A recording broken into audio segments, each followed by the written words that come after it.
Hi again, it's me, Tenisha Renee, and I am back again to make some more jewelry with you. I also brought you one of my paintings, and this one is called Feathers. This one is special because it's one of the few paintings that I was inspired to paint. Usually when I paint, I'm not thinking about what I'm going to paint. I just go for it.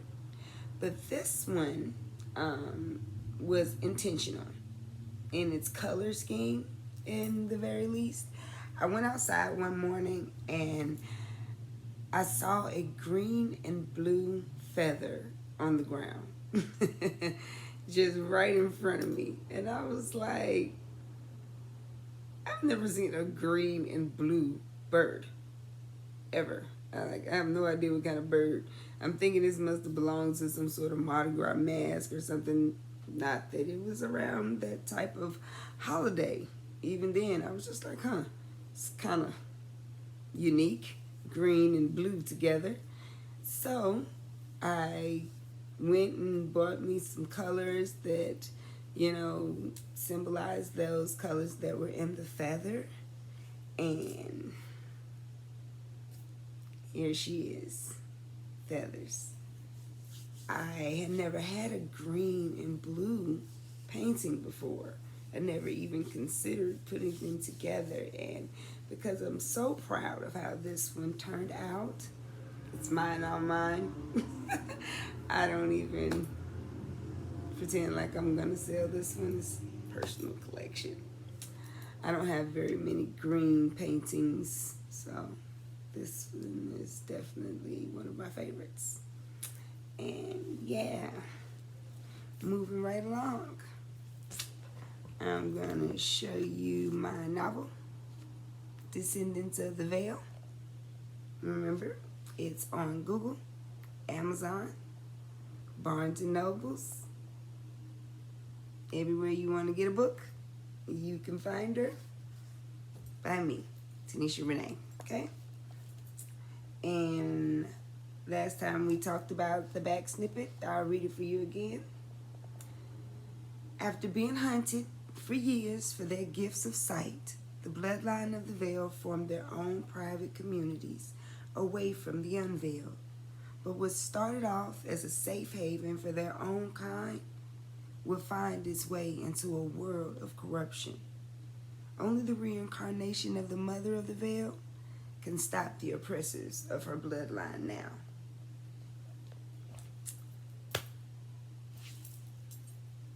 Okay, moving on to the bracelet. Today we're going to be using, as I told you, our hematite. And we have some different shapes that we're going to be using today. Okay? We have our faves, the circle hematites. And we have some disc-shaped hematites today. You see that? I don't know that. There we go. And I have some small discs. Okay? They're so small. Look at that, isn't that cute? Okay, great. Also, I have the red and black coral beads. Okay? And to decorate as part of the centerpiece, I brought these snazzy guys. They're so pretty. I just like them. Okay, great. Here we go. So, as you know, we have the 1mm string. And I told you I like to use this size of string because most beads fit this size. You need to pay attention to the size of the bead, the circle, when you're buying your string. It's important. You don't want to buy the bead and the circle is too small for your strings. Not cool. Okay, so put your knot at the end of the string. You always want to have more string than you need, not less. And leave some space to grip at the end, because you know we'll be cutting this part off. Alright, and we're going to start with our pattern. I'm going to go with my ball first, because I like to tuck my knots in there. And yeah, going to use a small disc. Okay,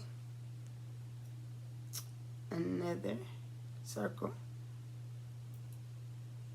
small disc, and another circle.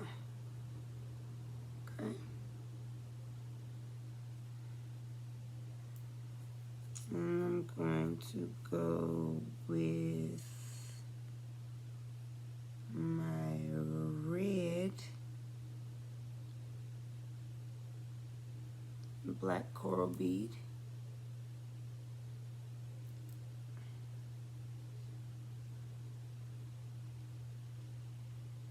With the ball. There. And we're going to put this guy through here.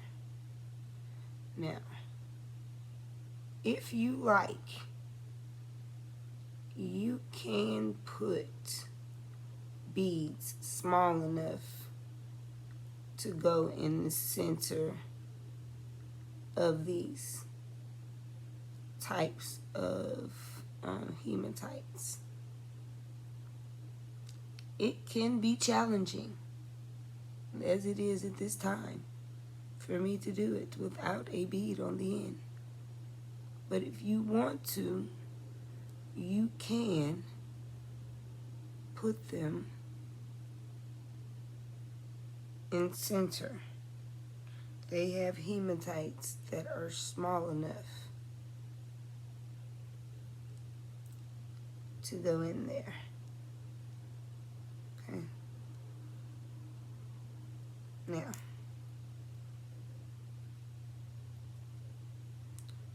I'm going to put another ball right there. And a coral. Okay. Now, back to this pattern.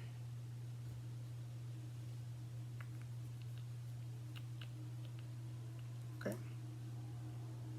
I'm going to get another one of these. And let this go. When I was writing my novel, I thought about private, like spiritual communities. You know how they always talk about secret societies, you know? And I thought about like the beginning of what it must have been like to be somebody who could read the future. Like you are the first seer ever born. Can y'all imagine being the first psychic ever born? That's how I ended up like writing my novel. I talk about, you know, the goddess in my book is the reincarnation of the first seer ever born. And I spent so much time studying like different psychic gifts, you know, to write that novel. It took a long time. It took a long time. I studied and studied and studied and studied and studied and studied so much stuff to even try to imagine what would be expected of a person who does things like this and nobody else around them has ever done it before. Nowadays, people are more familiar, they have come to love and not so love those types of people in communities. Depends on who you ask these days. But it's a lot more accepted, There'll be no more witch trials out here. No more burning people. Don't like that. It's bad. Don't do that. So, yeah, it's definitely frowned upon. For people being able to pick up on and sense energy and, dream about things that they don't know how they do it. That would be the other thing. That's probably always been the part that, made it the most inhumane thing, is that these people had no control over being able to do this. This is just the way that they are. They born like this. I mean, these days people seek to become this. Like, they want to have dreams of the future. You tell them that they got to stand on their head for 3 days every night at 9 o'clock, and then they got to wiggle their toes real fast while they do it. It's going to happen. Somebody is going to try that. Every night at 9 o'clock, they're going to be on their head for 3 nights, wiggling their toes, talking about, yes, I'm going to be able to see the future. It's not going to happen like that, bro. Or maybe it is. I don't know. I'm not going to wiggle my toes for y'all trying to get something of that nature. But I'm sure that plenty would. But just remember, you can't unwiggle them toes now. If they're standing on your head and wiggling your toes, they ain't work. And you should decide upon grant that, oh yeah, some decide to come along and be like, oh, you want to see the future? Is that why you on your head wiggling your toes the past 3 days? I got you. I'm going to show you the future. And you be like, whoa, you know what? On second thought, they be like, nah, no backsies. No backsies. You wanted to see the future. So the future you shall see. And they don't show you all the groovy stuff, or they don't just show you the groovy stuff. Most people think they just gonna get to see the fun stuff. They don't anticipate seeing the not fun stuff. They tell you in the movies, all you gonna see is the horror. Well, we know that's not true. You're not just gonna see horror, right? You be able to see good stuff too. But you ain't just gonna be able to see good stuff. You're gonna have to take it all in, buddy. Take it all in. And everybody is not cool for reasons that you don't even want the explanation on. You be looking like, it's not. No, it's not a part of my preference. It's about all you need to define. You looked at that, you checked that out. That's not cool. You move on. Don't support it.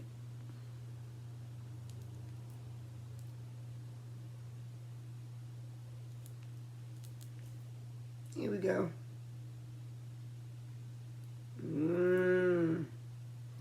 Check her out. We're almost there.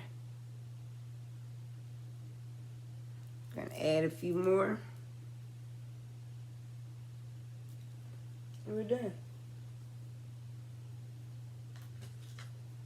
I say, whatever you want to happen, if that's what actually happens, you probably was always meant to want that anyway. and you was probably always gonna get it anyway. Like, do you think a butterfly knew when it was a caterpillar that it was going to be a butterfly? I always thought that was an interesting concept. Like, do caterpillars run around and say stuff like, if you don't eat all that leaf, you ain't gonna be no butterfly? Like, dude, no matter what you do, as long as you don't die, you gonna be a butterfly. That's what caterpillars turn into. You're gonna be a butterfly as long as you don't die. It's kind of the same concept, probably, for a lot of people. You gonna be what you meant to be. Anyway. You're gonna be what you meant to be anyway. Nobody can stop it.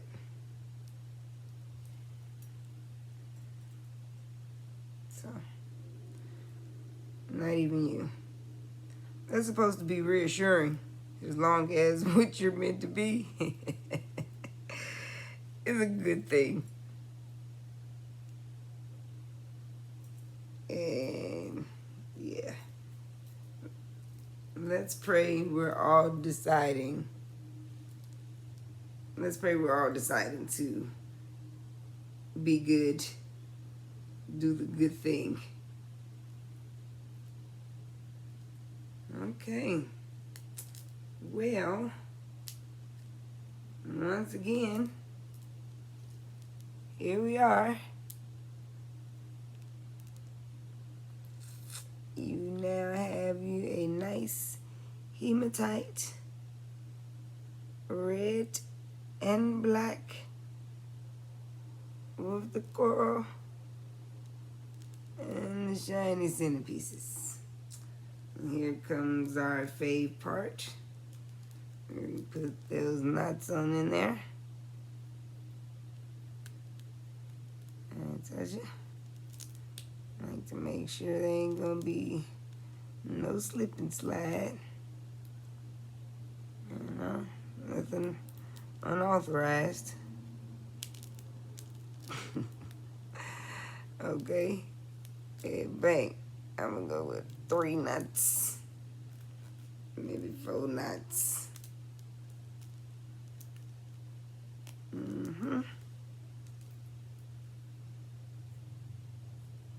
And I'm going to get the scissors.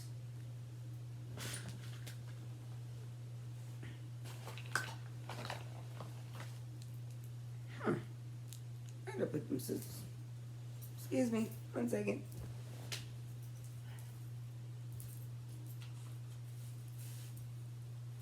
Oops.